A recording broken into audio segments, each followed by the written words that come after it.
It was a murder that shocked a suburban Columbia County neighborhood. Kay Parsons, a wife and mother, was beaten to death in her home. Her neighbor, Becky Sears, and Sears' son, Christopher Bowers, are charged in her death. It's been nearly 11 months, and attorneys say it will be at least that much longer before this case goes to trial.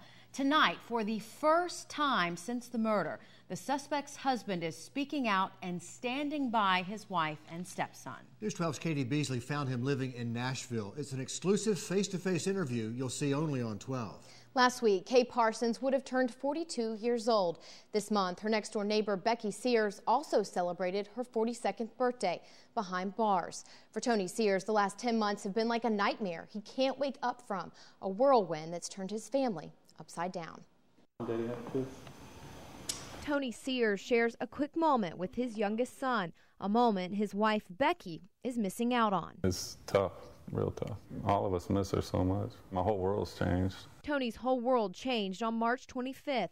That's when his neighbor, Kay Parsons, was found beaten nearly to death in her home. The back door was smashed and a blood trail led investigators to the garage, to her near lifeless body.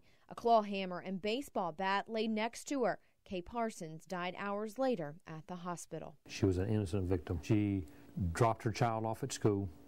She came back home and was murdered. It's terrible. I can't even think about it. I don't even know what to think about it. Kay Parsons' next-door neighbor, Becky Sears, and her two sons, Michael and Christopher Bowers, were all questioned at the scene. Becky claimed her home had also been burglarized. Investigators say that was just the beginning of a mother and son's elaborate plot to cover their tracks. Prosecutors called Becky the mastermind and Christopher the killer.